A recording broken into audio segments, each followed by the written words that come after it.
Hai teman-teman semua, Assalamualaikum warahmatullahi wabarakatuh. Di video kali ini, di video challenge keempat, part 4, di sini kembali lagi sama aku yaitu Rafa. Aku akan membahas tentang sebuah tema yang sangat bermanfaat untuk kita semua. Karena ini adalah hal yang selalu kita bahas, hal yang selalu dibahas oleh Gen Z atau milenial. Nah, teman-teman semua, sebelumnya aku mau bertanya nih, teman-teman pingin gak sih menjadi orang yang produktif? Ingin gak menjadi orang yang berprogres atau bertumbuh? Pasti 99% kita semua menjawab ingin ya, ingin berprogres atau ingin bertumbuh. Siapa sih manusia di dunia ini yang tidak ingin bertumbuh? Semua itu ingin bertumbuh, namun belum semua tahu cara untuk bertumbuh seperti apa. Nah, pada video kali ini aku akan bahas beberapa poin hal yang harus kita hindari ketika kita ingin bertumbuh. Kenapa sih aku membahas tentang hal-hal yang harus kita hindari? Kenapa nggak membahas tentang tips-tips? Jadi gini teman-teman, ketika kita membahas tentang tips-tips itu sudah banyak sekali ya, di video manapun itu sudah sangat banyak. Namun ketika kita menjelaskan atau memberitahu tentang hal-hal yang dihindari, maka secara nggak langsung kita bisa langsung mempraktekannya. Contoh nih, daripada kita pusing-pusing bertanya tentang apa saja sih makanan halal yang harus kita makan, daripada kita pusing-pusing, mendingan kita langsung cari makanan apa sih yang haram menurut Islam, sehingga ketika kita tahu hal-hal yang harus dihindari, kita bisa menghindari itu semua. Karena kalau ketika kita berbicara tentang tips atau hal-hal yang harus dimakan, hal-hal makanan yang halal itu sangat banyak. Namun ketika kita membahas tentang hal-hal makanan yang haram itu sangat sedikit, dan itu pun begitu dengan apa yang kita bahas pada hari ini. Ketika kita membahas tips-tips biar bertumbuh, pasti banyak versi jawaban karena setiap orang itu berbeda-beda. Setiap orang itu memiliki kepribadian yang berbeda-beda, dan untuk bisa melakukannya itu dengan cara yang berbeda pula. Namun berbeda dengan hal-hal yang harus dihindari itu hampir sama, relatif sama, sehingga bisa kita praktekkan ke siapapun. Oke, langsung saja to the point, ke hal-hal yang harus kita hindari. Yang pertama yaitu menunda-nunda.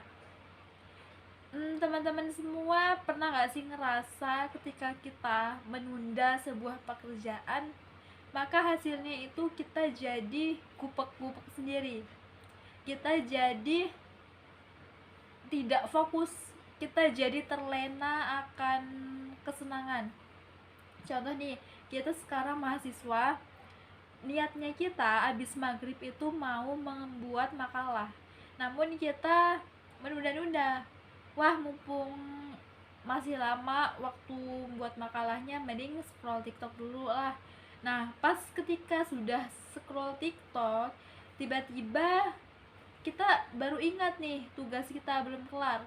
Nah, pas besoknya niatnya kita membuat video makalah, malah ada tugas lagi, sehingga menumpuk tugasnya, sehingga hasilnya itu kita menjadi pusing. Akibat dari pusing itu kita jadi banyak pikiran karena banyak tugas. Nah, seperti itu teman-teman. Jadi ketika kita ada tugas kuliah atau apapun itu, mending langsung dikerjakan, jangan menunda-nunda. Karena dengan menunda-nunda itu bisa jadi kita lupa. Terus yang kedua, bisa jadi tugas itu semakin menumpuk, padahal waktu kita itu sangat banyak. Nah, tips yang kedua, hal-hal yang harus kita hindari agar kita bertumbuh, yaitu jangan sampai rendah diri. Rendah diri itu beda dengan rendah hati. Kalau rendah hati, dia itu tidak sombong. Kalau rendah diri, dia itu seringnya rendah diri itu dia seringnya tidak percaya diri atau sering insecure. Jadi orang Islam, semua orang pun boleh banget yang namanya rendah hati, namun jangan sampai rendah diri.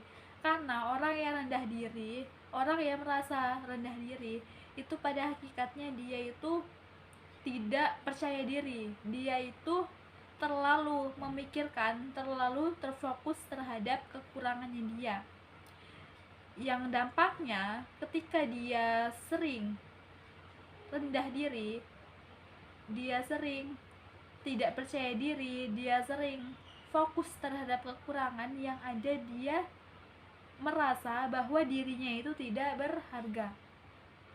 Dan itu pun sangat mengganggu, sangat menyumbat seseorang untuk bertumbuh. Karena kalau dia sudah merasa bahwa dia tidak percaya diri, maka dia selalu tidak berani untuk tampil, tidak berani untuk membuat keputusan, karena dia sudah merasa bahwa dia itu selalu tidak bisa terhadap hal apapun. Nah, tips yang ketiga yang harus kita hindari yaitu jangan sampai kita memasuki circle yang negatif. Circle yang negatif itu apa jadi sih teman-teman? Banyak banget ya circle negatif. Yang pertama, circle-nya dia sering pesimis, dia sering mengeluh. Nah, kita harus menghindari circle itu, kita harus menghindari pertemanan seperti itu. Karena pada hakikatnya apapun yang selalu kita dengar, apapun yang selalu kita lihat, apapun yang selalu kita tonton, itu bisa menjadi perbuatan, bisa menjadi kebiasaan kepada diri kita. Ketika kita sering berkumpul dengan mereka, teman-teman yang selalu bergosip, yang selalu mengeluh, yang selalu pesimis, itu secara tidak langsung masuk ke dalam pikiran bawah sadar kita bahwa ketika ada apapun, kuncinya yaitu mengeluh. Mungkin kita belum merasa bahwa perubahan itu secara jelas gitu terhadap diri kita, namun orang lain yang merasakan perubahan kita. Jadi pintar-pintarlah mencari circle yang positif. Jangan sampai ketika kita ingin bertumbuh, namun pertemanan kitanya itu malah jauh dari kata bertumbuh itu.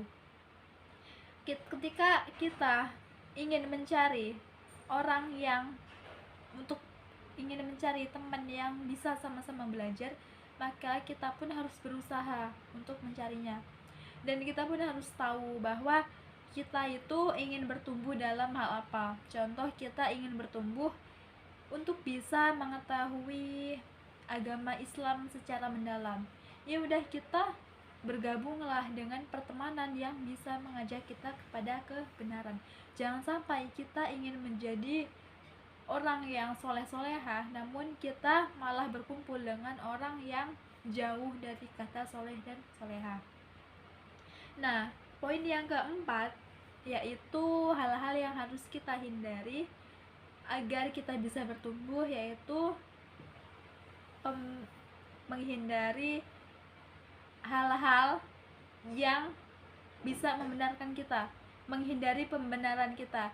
Contoh, kita itu insecure bahwa kok kita belum sukses ya, kenapa kita itu gak bisa bidang ini. Terus kita mikir bahwa ya wajar lah gak bisa, karena orang tua kita kan gak bisa gitu ya. Contoh, kok dia itu pinter banget sih bahasa Inggris, terus kita tuh mencari pembenaran bahwa ya wajar dia pintar bahasa Inggris karena dia bimbel atau karena dia mampu.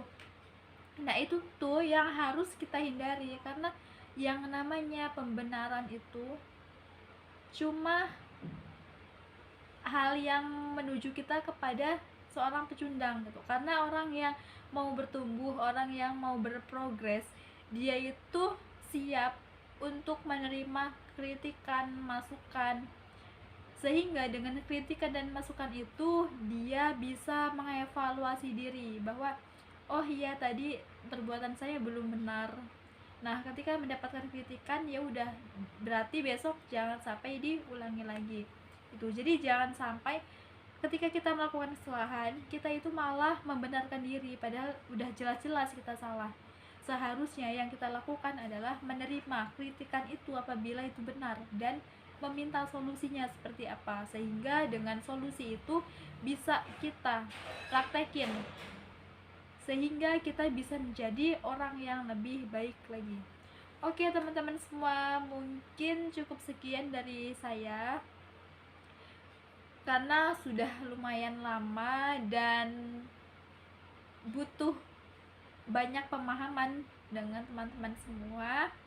Langsung saja mohon maaf apabila terjadi kekurangan dan kesalahan. Saya akhiri. Wassalamualaikum warahmatullahi wabarakatuh.